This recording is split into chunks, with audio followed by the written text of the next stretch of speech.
Hello students, आज हम लोग स्टार्ट करने जा रहे हैं आपका न्यू टॉपिक जो है कि है काइंड्स ऑफ कॉन्ट्रैक्ट।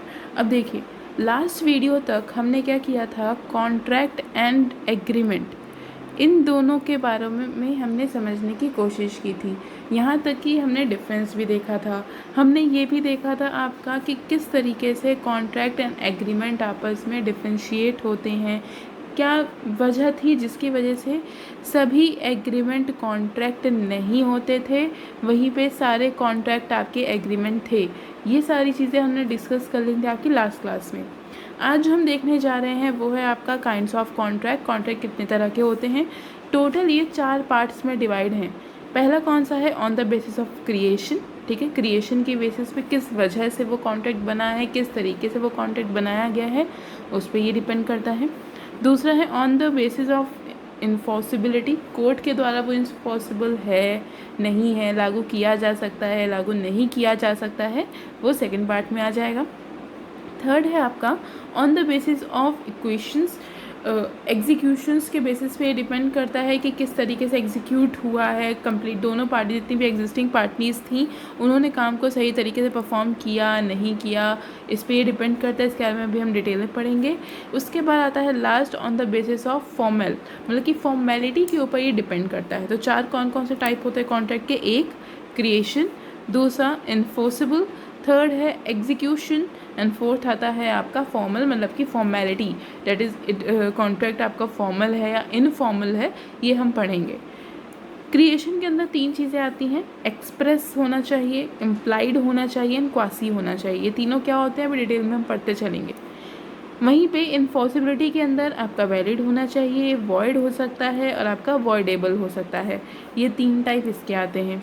एग्जीक्यूशन में एग्जीक्यूटेड होता है, एग्जीक्यूटरी होता है, पार्टली होता है, यूनिलैटरल होता है एंड बायलैटरल होता है। तो ये 5 पार्ट्स में डिवाइडेड होता है। वहीं फॉर्मेलिटी के ऊपर, मतलब कि फॉर्मल बिहेवियर पे जो डिपेंड है वो 2 पार्ट्स में होता है, एक हो गया आपका फॉर्मल और दूसरा हो गया इनफॉर्मल। आज की क्लास में पूरा हम काइंड्स ऑफ कॉन्ट्रैक्ट एक एक टर्म को समझेंगे कि एक्सप्रेस कॉन्ट्रैक्ट कौन से होते हैं, क्वासी कॉन्ट्रैक्ट जो कि द मोस्ट इंपॉर्टेंट टॉपिक है आपका क्वासी कॉन्ट्रैक्ट। इसके लेकर बहुत ज़्यादा कन्फ्यूजन होती है। इवन ये जो कॉन्सेप्ट है क्वासी कॉन्ट्रैक्ट ये बहुत बहुत बहुत इंपॉर्टेंट है। कई बार बीकॉम के एग्ज़ाम्स में इसके बारे में क्वेश्चंस आ चुके हैं। इवन एक पूरा चैप्टर सिर्फ और सिर्फ क्वासी कॉन्ट्रैक्ट के ऊपर डिपेंड करता है। इसके बारे में हम डिटेल स्टडी आगे भी करेंगे और अभी सिर्फ और सिर्फ इसका मीनिंग हम समझ लेंगे ताकि हमारे सामने एक बैकग्राउंड जो है वो इस्टेब्लिश हो जाए। Then valid, void, voidable, executed, executory, partly, unilateral, bilateral, ये सब क्या होता है, फॉर्मल एंड इनफॉर्मल क्या होता है, इन सब हम डिस्कस करते चलें। तो स्टार्ट करते हैं सबसे पहले on the basis of creation पे। क्रिएशन के बेसिस पे जो express, implied and quasi contract है ये होता क्या है, इसका मीनिंग समझते हैं। देखिए, सबसे पहले आता है आपका express contract. A contract made in written और spoken words is an express contract. In such contract parties state their terms and condition and show their assent by words and oral और रिटन। अब देखो क्या होता है express contract क्या है। Basically जब कोई एक पार्टी दूसरी पार्टी को मुंह से बोल के, रिटन में या फिर ओरल, किसी भी तरीके से अपनी फीलिंग्स को, अपने ऑफ़र को दूसरे के सामने रखती है और दूसरी पार्टी अपने मुंह से बोल के या रिटन बेसिस पे उसको एक्सेप्ट करती है, तो वो क्या कहलाता है आपका एक्सप्रेस कॉन्ट्रैक्ट। एग्जांपल लेते हैं। मान लीजिए आप किसी दुकान पे गए हैं और दुकान वाले ने आपको एक ऑफ़र दिया है कि ये एक प्रोडक्ट है, इस प्रोडक्ट पे 50% ऑफ है। मतलब कि उसने अपने मुंह से बोला कि बहन जी ये सामान ले लीजिए, बेटा ये सामान ले लो, इस पे 50% ऑफ आपको रिसीव होगा। अब आपने क्या किया, उस ऑफ़र को एक्सेप्ट किया और कहा हाँ भैया ठीक है, आप इसको पैक कर दीजिए, आप ये सामान हमको दे दीजिए।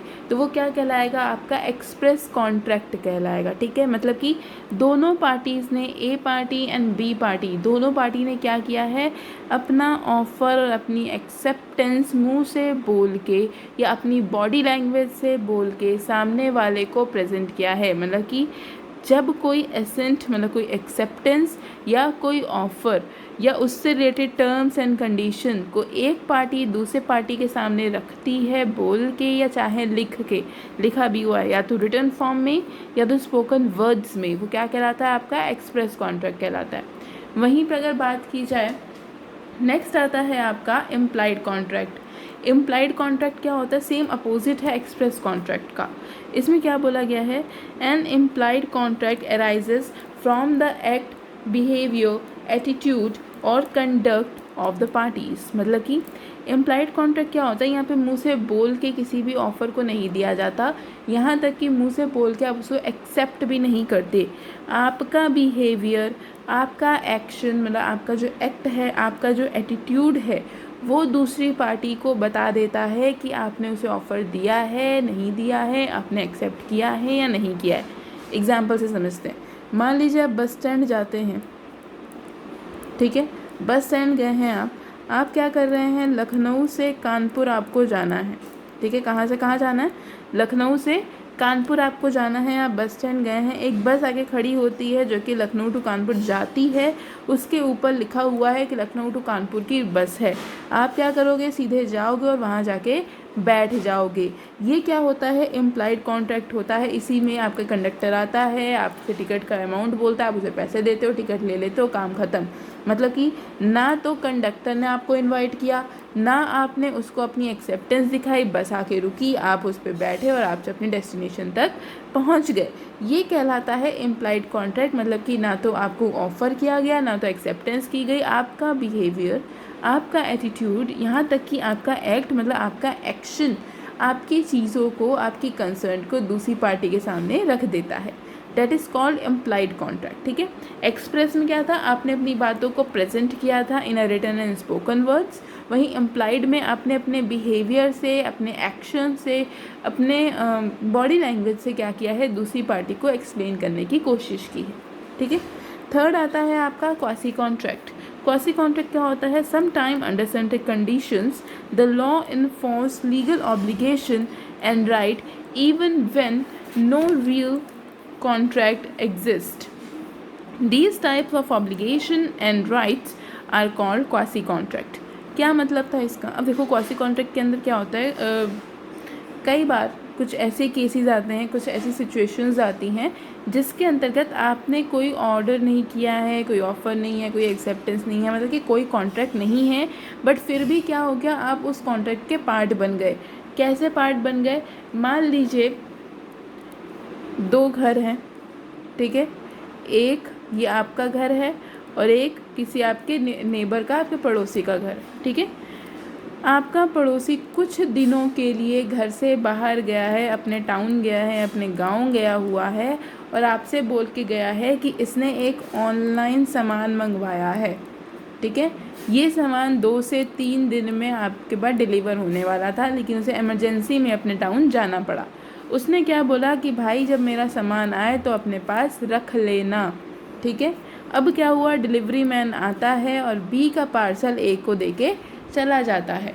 तो अब क्या है, ए के ऊपर एक जिम्मेदारी आ जाती है, एक कॉन्ट्रैक्ट में बंध जाता है, जिसके अंतर्गत जब भी बी रिटर्न करेगा, जब भी बी आएगा, उसे वो प्रोडक्ट, उसे वो डिलीवरी का सामान उसे सही सलामत देना होगा। मतलब कि ए के ऊपर जिम्मेदारी है कि वो उस प्रोडक्ट को पर्सनली यूज़ नहीं कर सकता है। कोई कॉन्ट्रैक्ट ना होते हुए भी गवर्नमेंट के द्वारा या लीगल राइट्स या ऑब्लिगेशन के द्वारा उसके ऊपर एक जिम्मेदारी डाल दी जाती है, वो खुद एक कॉन्ट्रैक्ट का पार्ट बन जाता है। उसे हम क्या बोलते हैं, आपका क्वासी कॉन्ट्रैक्ट। अब इसे कॉन्ट्रैक्ट क्यों बोला गया, इन केस बी रिटर्न होता है और ए से पूछता है कि मेरा पार्सल दे दो, आ गया होगा, तो ए कहता है कि नहीं नहीं, वो तो मैंने तो इस्तेमाल कर लिया, अब तो मैं दे नहीं सकता। तो इस केस में बी कोर्ट में केस फाइल कर सकता है, मतलब बी ए के खिलाफ कोर्ट में स्यूड कर सकता है, इसीलिए इसे हमने क्वासी कॉन्ट्रैक्ट बोला है। छोटे में आपने कहानी भी सुनी होगी क्वासी कॉन्ट्रैक्ट से रिलेटेड कि एक दुकानदार होता है, एक बिजनेसमैन होता है, वो क्या करता है, सामान अपने पास स्टोर कर लेता है। एक इंसान कहीं जा रहा होता है, अपना कुछ गहने वगैरह दे के जाता है, दुकानदार क्या कर लेता है, उसे अपने पर्सनल यूज़ में रख लेता है। काफ़ी टाइम हो जाता है, वो उसको रिटर्न नहीं करता, तो उसके लेकर एक पूरी एक स्टोरी थी, आपने छोटे में सुनी होगी। सेम चीज़ क्या है आपकी, ये क्वासी कॉन्ट्रैक्ट भी है। मतलब कि कोई कॉन्ट्रैक्ट ना होते हुए भी आप क्या है, एक लीगल ऑब्लिगेशंस और राइट, मतलब कि अब वो आपका अधिकार बन चुका है कि जैसे ही आपका पड़ोसी वापस आएगा, आपको उसे वो प्रोडक्ट क्या करना पड़ेगा, रिटर्न करना पड़ेगा। ये क्या कहलाता है, आपका क्वासी कॉन्ट्रैक्ट कहलाता है। आई थिंक इसका मीनिंग आपको क्लियर हो गया होगा, क्योंकि अभी हमें एक पूरा एक चैप्टर इस क्वासी कॉन्ट्रैक्ट के बारे में पढ़ना है। ठीक है, तो अभी हमने क्या पढ़ा, पहला कॉन्सेप्ट था क्रिएशन का, जिसमें कि कौन कौन से 3 टॉपिक थे, एक एक्सप्रेस के बारे में हमने पढ़ा, एक इम्प्लाइड पढ़ा, और दूसरा कौन सा पढ़ा आपका, क्वासी कॉन्ट्रैक्ट पढ़ा। नेक्स्ट पार्ट पे आते हैं। नेक्स्ट आता है इन्फॉर्सिबिलिटी। इन्फॉर्सिबिलिटी मतलब कानून के द्वारा उसे मान्यता प्राप्त है नहीं है, और ये तीनों वर्ड्स हम लोग आगे भी जो आपका फर्स्ट पार्ट डिस्कस किया था, जिसमें हम डेफिनेशंस पढ़ रहे थे, उसमें भी हमने इनकी बात कर ली थी। फिर भी एक बार ओवरलुक ले लेते हैं। वैलिड कॉन्ट्रैक्ट क्या होता है, वैलिड कॉन्ट्रैक्ट का मतलब है जो लॉ की सभी वांट्स को, सभी कंडीशंस को क्या करता है, सेटिस्फाई करता है, फुलफिल करता है, वो आपका वैलिड कॉन्ट्रैक्ट होता है। मतलब कि एनी कॉन्ट्रैक्ट विच फुलफिल और satisfies all the conditions prescribed by the law is known as valid contract. ठीक है, मतलब कि कानून की जितने भी लॉज, रेगुलेशंस, ड्यूटीज़ बनाई गई थी, कंडक्ट से कंडीशंस थी, उन सबको जब हम फॉलो कर लेते हैं, फुलफिल कर लेते हैं, यहाँ तक कि सेटिस्फाई कर देते हैं, तो आपका वैलिड कॉन्ट्रैक्ट बन जाता है। वॉइड क्या होता है, जो कि गवर्नमेंट की जो भी लॉ की कंडीशंस बनाई गई थी, आप उसे चेस करते हो, मतलब कि आप उसे फुलफिल नहीं करते हो, उसके खिलाफ जाते हो, वो आपका वॉइड कॉन्ट्रैक्ट है। जैसे कि ड्रग्स में डीलिंग करना, ठीक है, आपका बिजनेस है जो कि ड्रग्स में डीलिंग करता है, ये क्या है, अनलॉफुल एक्टिविटी है, कानून इसकी इजाज़त आपको नहीं देता। तो इस तरह का कोई भी कॉन्ट्रैक्ट क्या हो जाएगा, वॉइड कॉन्ट्रैक्ट हो जाएगा। अब देखो इसमें मतलब क्या होता है, वैलिड कॉन्ट्रैक्ट का क्या मतलब है कि जैसे कि आपने फॉर एग्जांपल कार की सेल एंड परचेज का कोई कॉन्ट्रैक्ट किया है, अगर कोई पार्टी उसके बेसिस पे आपको कंसिडरेशन नहीं देती है, कंसिडरेशन मतलब किसी चीज़ के बदले आपको पेमेंट नहीं की जाती है, उस टाइम पे आप कोर्ट में स्यू कर सकते हो, कोर्ट में केस फाइल कर सकते हो in a case of a valid contract. But under the case of a void contract आप कोर्ट में किसी भी तरह का केस फाइल नहीं कर सकते। हो सकता है आपने एक पार्टी को ड्रग्स सेल किया, बी पार्टी ने पैसे देने से मना कर दिया, अब आप कोर्ट में केस नहीं कर सकते कि भैया हमने इसको ड्रग्स बेचा था, इसने अभी तक पैसे नहीं दिए। ठीक है, क्यों नहीं कर सकते, क्योंकि ये वॉइड है। गवर्नमेंट सबसे पहले आपको गिरफ्तार कर लेगी कि आपने ड्रग्स सेल कैसे की। ठीक है, तो ये वॉइड कॉन्ट्रैक्ट के अंदर आता है। थर्ड आता है आपका वॉइडेबल कॉन्ट्रैक्ट, मतलब कि एक पार्टी की नज़र में, एक या एक से ज़्यादा पार्टी की नज़र में वो एक तरह का कॉन्ट्रैक्ट होता है, पर वहीं पे अदर पार्टी उसे कॉन्ट्रैक्ट एक्सेप्ट नहीं करती है। एग्जाम्पल लेते हैं, कंटेंट समझते हैं इसमें इसका। A contract which is enforceable by law at the opinion of one or more of the parties thereto but not at the option of the others is a voidable contract. अभी हमने इसका example भी definition के time पे पढ़ा था कि जब आप अपनी प्रॉपर्टी को सेल करते हो और अगर आप अपनी इच्छा से सेल कर रहे हो तब वो वैलिड कॉन्ट्रैक्ट होगा। लेकिन अगर आप किसी ज़ोर ज़बरदस्ती के अंदर आके, आपको किसी ने ब्लैकमेल किया है, तब आप अपनी किसी प्रॉपर्टी को सेल आउट करते हो, तो दुनिया वालों की नज़र में आपकी जो प्रॉपर्टी बेची गई है डैट इज़ वैलिड, बट आप ये एक्सेप्ट करते हैं, आप ये मानते हैं कि कानून की नज़र में ये चीज़ गलत है, तो वो क्या हो जाएगा, वॉइडेबल कॉन्ट्रैक्ट हो जाएगा। मतलब कि एक या एक से ज़्यादा पार्टीज़ को लगता है कि वो कानूनी तरीके पे इन्फोर्सेबल है, एक्सेप्टेबल है, वहीं पे दूसरे के ओपिनियन में, अदर पार्टी के ओपिनियन में ऐसा कुछ भी नहीं होता, then that is termed as voidable contract. Third part पे चलते हैं। थर्ड पार्ट कौन सा है आपका, on the basis of execution. Execution की हम बात करेंगे। सबसे पहला आता है आपका एग्जीक्यूटेड कॉन्ट्रैक्ट। एग्जीक्यूटेड कॉन्ट्रैक्ट क्या होता है आपका, a contract which is completely or fully performed by the parties is called executed contract। मतलब कि जब दोनों पार्टीज़ अपने कॉन्ट्रैक्ट को पूरी तरीके से कंप्लीट कर लेती है, फुलफ़िल कर लेती है, उसको हम क्या कहते हैं, एग्जीक्यूटेड कॉन्ट्रैक्ट कहते हैं। It is a contract where both the parties of the contract has fulfil their respective obligations under the contract. क्या मतलब वो एग्जाम्पल से समझते हैं भैया हम इसको। एग्जाम्पल है, हम कौन सा एग्जाम्पल लेते हैं, फॉर एग्जाम्पल हम कार का ले रहे हैं, ठीक है, कार हम बेचना सेल करने की बात कर रहे हैं, ठीक है। ए ने क्या किया, बी को अपनी गाड़ी बेच दी और बी ने क्या किया, उसके बिहाफ पे 2 लाख या 3 लाख जो भी पेमेंट थी वो ए को दे दी। मतलब कि दोनों पार्टीज़ ने अपनी ड्यूटी को पूरी तरीके से फुलफ़िल कर लिया।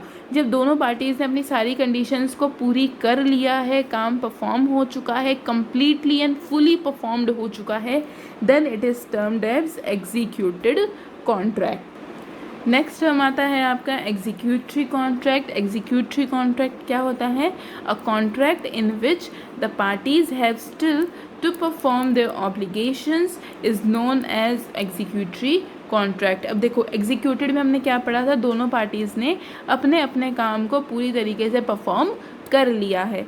सेम अपोजिट है एग्जीक्यूटरी का, मतलब कि ए और बी दोनों पार्टीज़ ने अभी तक अपनी जिम्मेदारी को, अपने ऑब्लिगेशंस को, अपने काम को कंप्लीट नहीं किया है, मतलब कि वो अभी अपना काम कर रही हैं। जैसे कि एग्जांपल लेते हैं, ए ने बी कंपनी को ऑर्डर किया है कि हमें आपसे 100 पेजेस चाहिए, ठीक है, प्रिंट चाहिए, 100 पेजेस का प्रिंट चाहिए, किसी चीज़ का प्रिंट का काम दिया होगा। अब क्या है, बी उस काम को परफॉर्म कर रहा है, अभी उसने 100 पेजेस प्रिंट नहीं कर लिए, अभी वर्क इन प्रोग्रेस चल रहा है, वो काम को परफॉर्म कर रहा है। अब देखो ए बी को पैसे कब देगा, जब बी ए को 100 पेजेस दे देगा। सीधी बात है, ए इसको पेमेंट कब करेगा, जब ये इसको प्रोडक्ट सप्लाई कर देगा। और बी क्या कर रहा है, अभी तक प्रोडक्शन का काम ही कर रहा है, 100 पेजेस मैन्युफैक्चर कर रहा है, प्रिंट कर रहा है, ठीक है। तो काम क्या है, इन प्रोसेस है, स्टिल इट इज़ परफॉर्मिंग। तो ये क्या हो जाएगा, एग्जीक्यूटरी कॉन्ट्रैक्ट हो जाएगा। मतलब कि अभी जो पार्टीज़ हैं वो स्टिल अपनी ऑब्लिगेशंस को, अपनी ड्यूटीज़ को परफॉर्म कर रही हैं, ठीक है। थर्ड आता है आपका partly executed and executory contract. It is a contract where one of the party of the contract has fulfilled his obligation or performed his part, but the other party has still to perform his obligation. अब देखो क्या होता है, partly executed and executory contract के अंदर एक party ने अपना काम पूरा कर लिया है, लेकिन अभी दूसरी पार्टी ने अपने काम को परफॉर्म नहीं किया है। इसी वाले एग्जांपल से लेते हैं जो हमने हमें प्रिंट वाला लिया था। फॉर एग्जांपल, बी ने अपनी प्रिंटिंग पूरी कर ली है और ए को डिलीवर कर दी है, लेकिन ए ने अभी तक बी को पेमेंट नहीं की है। ये क्या कहलाएगा, पार्टली, मतलब एक हिस्से ने, एक पार्टी ने अपना काम परफॉर्म कर लिया है, वहीं दूसरी पार्टी ने अभी तक अपने काम को परफॉर्म नहीं किया है। ये क्या कहलाता है, partly executed and executory contract. I think clear हो रहा होगा। एग्जाम्पल पे मेन फोकस करिएगा। एग्जाम्पल से जो लैंग्वेज लिखी गई है वो भी बहुत इजी लैंग्वेज है, जिसको पढ़ के भी आपको क्लियर होता जाएगा। कॉपी एंड पेन हमेशा क्लास के टाइम पे लेके बैठिए, ताकि जो भी कॉन्सेप्ट्स आते जा रहे हैं उसको आप नोट करते चलिए, जिससे क्या होगा, टाइम टू टाइम आपको दोबारा रिवीजन की ज़रूरत नहीं पड़ेगी, concept on the time clear हो जाएंगे। क्योंकि ऐसे ही टर्म्स जो भी हम लोग पढ़ते जा रहे हैं, आगे पूरी लाइन में ये टर्म्स लिखे होंगे। जब आपको टर्म्स का मीनिंग क्लियर हो जाएगा, जब आपको पता होगा कि हम किस तरीके के कॉन्ट्रैक्ट की बात कर रहे हैं, तो हम आगे उसे ईजिली हर चैप्टर्स को, हर एक कॉन्सेप्ट को ईजिली समझ पाएंगे। ओके, नेक्स्ट चलते हैं नेक्स्ट टॉपिक पे, जो कि है आपका यूनिलैटरल कॉन्ट्रैक्ट। यूनिलैटरल क्या होता है, When contract is performed only by one party, it is known as unilateral। मतलब कि सेम है आपका पार्टली की तरह ही, जिसमें सिर्फ और सिर्फ एक पार्टी अपना कॉन्ट्रैक्ट पूरा करती है, अपने काम को, अपनी रिस्पॉन्सिबिलिटी को परफॉर्म करती है, वो क्या कहलाता है आपका यूनिलैटरल।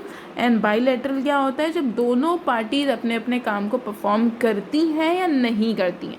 दोनों चीज़ें आ सकता है, या तो वो परफॉर्म कर चुकी हैं तो दोनों पार्टीज करी होंगी, और अगर नहीं की हैं तो दोनों पार्टी में से किसी ने भी अब तक काम को परफॉर्म नहीं किया है। इसमें लिखा है व्हेन कॉन्ट्रैक्ट इज परफॉर्म्ड और not performed by both the parties is called bilateral contract. ठीक है, unilateral that is performed by only one party, and bilateral means the performance, the contract performance is based on by both the parties, that is called bilateral contract. Last है आपका on the basis of formality. Formality के basis पे अगर हम लोग बात करें, पहला आता है फॉर्मल कॉन्ट्रैक्ट।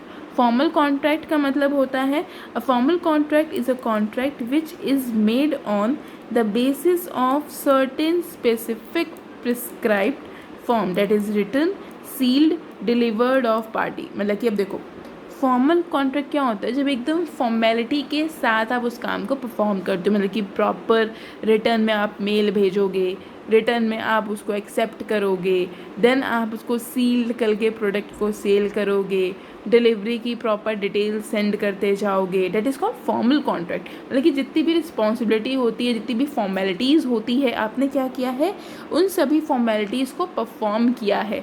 वहीं पे इनफॉर्मल क्या होता है, contract which are not formal but are made for informal purpose. जैसे कि दो दोस्तों के बीच में कोई प्रोमिस हो रहे हैं या दो फैमिली मेम्बर्स के बीच में कोई प्रोमिस हो रहा है, तो वहाँ पे कोई ऐसा नहीं कि आप भैया फॉर एग्जांपल हम कह रहे हैं कि अच्छा हम पार्टी में कल चलेंगे, डेट इज़, अब ऐसा नहीं है कि अब आप अपने फ्रेंड को बोलो कि ठीक है मैं तुम्हें मेल भेजता हूँ कि रिस्पेक्टेड फ्रेंड अब हम कल में जाएंगे पार्टी में, कल तुम तैयार रहना। ऐसा कुछ भी नहीं होता है, कोई फॉर्मेलिटीज़ में नहीं की जाती है, कोई भी रिटर्न फॉर्म में ये नहीं होता है। डैट मीन्स आपने डायरेक्टली उसको बोल दिया, आपको वहाँ से एक्सेप्टेंस मिल गई। जैसे कि कार सेल की अगर मैं बात करूँ, ठीक है, आप क्या कर रहे हो, अपने फ्रेंड को कार बेच रहे हो, तो आपने क्या किया, कोई एडवर्टाइजमेंट निकालने की आपको ज़रूरत नहीं है कि आप दुनिया भर को बताओगे कि आप गाड़ी बेच रहे हो, तो पूरा एक प्रॉपर पैम्पलेट्स बनाया जाए, एडवर्टाइजमेंट बनाया जाए। ऐसा कुछ भी करने की कोई ज़रूरत नहीं होती है अंडर इनफॉर्मल कॉन्ट्रैक्ट। ठीक है, फॉर्मल मतलब कि पूरी आप फॉर्मेलिटीज़ को फुलफ़िल करते हो, आप रिटर्न फॉर्मेट करते हो, सील्ड करते हो, एंड देन डिलीवरी की प्रॉपर डिटेल्स अपनी पार्टी को सेंड करते हो। बट इनफॉर्मल में ऐसा कुछ भी नहीं होता। तो अभी हमने कितने टाइप के कॉन्ट्रैक्ट पढ़े, 4 तरह के कॉन्ट्रैक्ट पढ़े थे, जिसमें पहले हमने कौन सा पढ़ा था, आपका क्रिएशन के बेस्ड होता है, जिसमें कि express, implied and quasi contract की हमने बात की थी। दूसरा कॉन्ट्रैक्ट जो हमने पढ़ा वो पढ़ा था आपका बेसिकली इनफॉर्सिबिलिटी के ऊपर, जिसमें कि हमने वैलिड, वॉइड एंड वॉइडेबिलिटी की बात की। थर्ड हमने पढ़ा था आपका इनफॉर्सिबिलिटी के ऊपर, जो आपका कॉन्सेप्ट था एग्जीक्यूशन के ऊपर, जिसमें एग्जीक्यूटेड था, एग्जीक्यूटरी था, पार्टली हमने पढ़ा, यूनिलैटरल पढ़ा, बाईलैटरल पढ़ा, ये सारे कॉन्सेप्ट्स हमने देखे।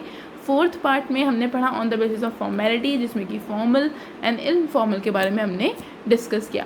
आई थिंक ये टॉपिक्स क्लियर हो गए होंगे। जो भी डाउट्स हो आप कमेंट बॉक्स में जाके उसे कमेंट कर सकते हो।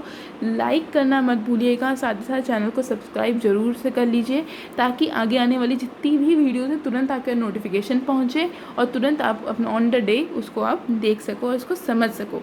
कॉपी पेन में साथ ही साथ नोट्स क्रिएट करते चलें, ठीक है। जैसे जैसे हमारी यूनिट टू यूनिट्स ख़त्म होती जाएंगी, हम इसके MCQs क्वेश्चंस भी देखेंगे, क्योंकि हमें पता है कि बीकॉम का सेकेंड सेमेस्टर आपका ऑब्जेक्टिव बेसिस पे होता है, ठीक है। हम ऑब्जेक्टिव भी डील करेंगे, प्रीवियस ईयर्स में जो इंपॉर्टेंट टॉपिक्स छुए गए थे आपके ऑब्जेक्टिव पेपर्स में, उसके बारे में भी हम डिस्कस करेंगे। Okay, thank you.